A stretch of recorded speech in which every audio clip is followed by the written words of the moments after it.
Hello everyone. Today we are going to review a tool called an S3 browser. We can create a bucket in two possible ways. One, to log into the AWS console. The other way is by using AWS CLI commands. Most of the cases, no one is sharing the root privilege. Often people sharing the access key and secret.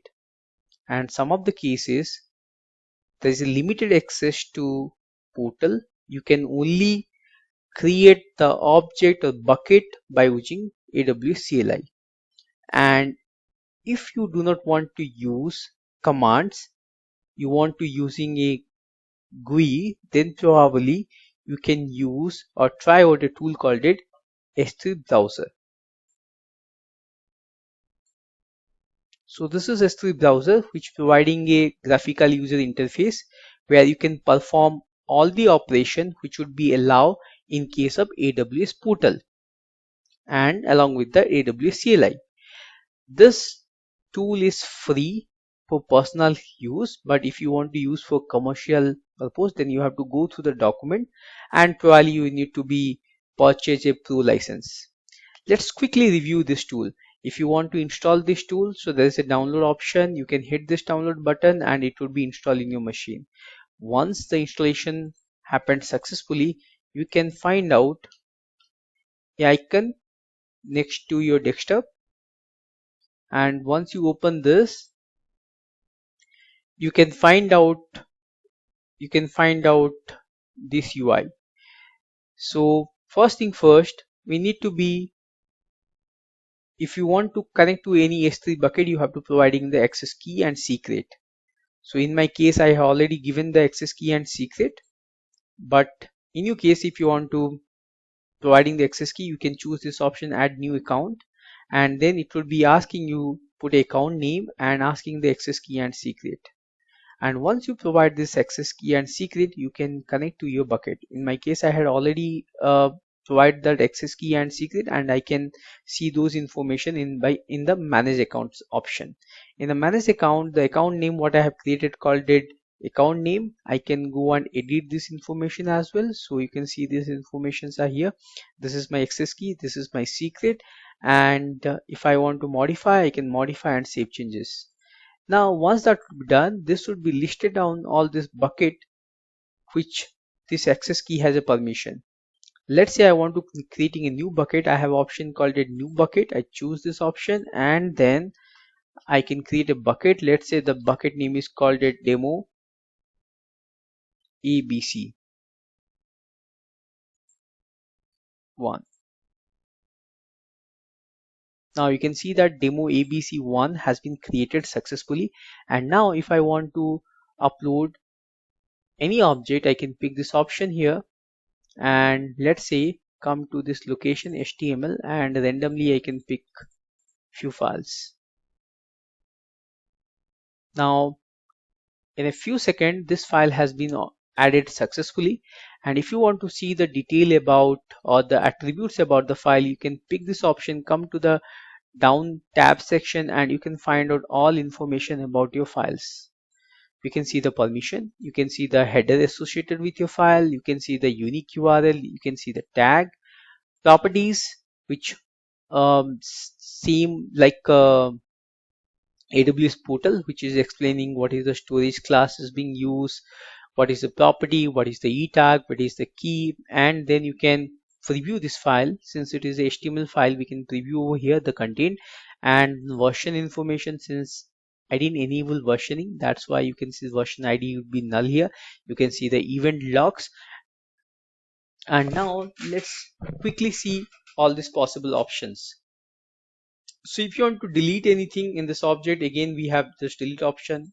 Let's say I pick this option and say confirm, and the moment I say confirm, this file has been removed. In the file option, these are the option. In the file option, here is the option to export file list. If you want to export the file list, you can come and export. See this file list, it would be listed down all the files located into your, okay, so let me export it once again. Right click, advanced option, export to list. Probably that file might be open in somewhere location. So let's say report, and this is my location. Copy this, save this information, and if I navigate to that folder,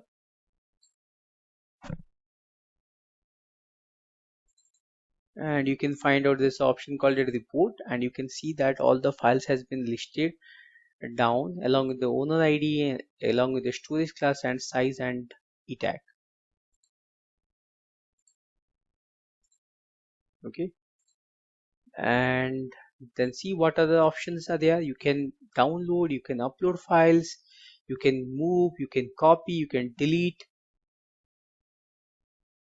and along with you can change the storage class. You can find out similar option in case of bucket. Also you can also encrypt or decrypt the object. Now let's see that what options are available in case of bucket. So right click on this bucket, and you can see in this bucket option we can create a new bucket, we can delete the bucket, and we have all such options which would be available in AWS portals. For example, cross region replication, life cycle configuration, all these options are available in this utility.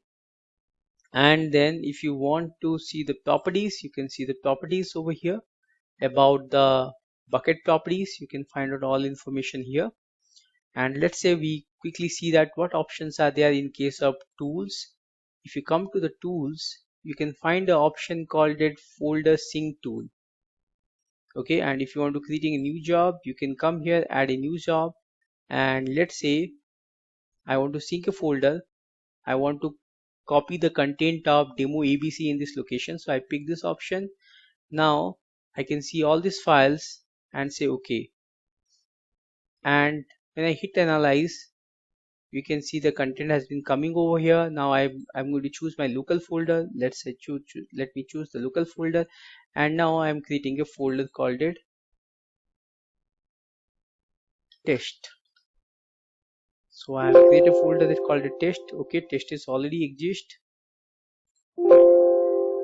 Path does not exist. Okay, new folder called it test, and now selected the test folder, and now I can analyze, and then at the end I can hit synchronize. And once I hit synchronize, my local folder has been updated successfully. Let's come here and see that whether the contents are updated successfully or not. Now you can see that I can see all three files. uh, let's go and add few files and see that how exactly it would behave. So close this.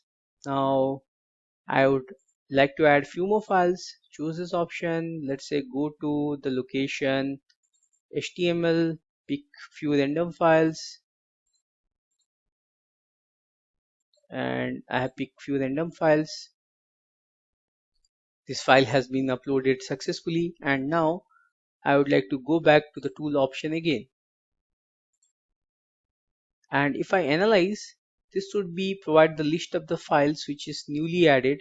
Now you can see that the two files is newly added, and if I synchronize again, then my local file folder also update up to date with these files. So this is the small review of this tool. At the first glance, this tools looks good. If you want to use, probably you can go to this location. You can go to this location and download. So this is the end of today discussion. If you have any concern, comment, probably you can leave your comment in the comment section. And thanks for watching. Please subscribe my channel.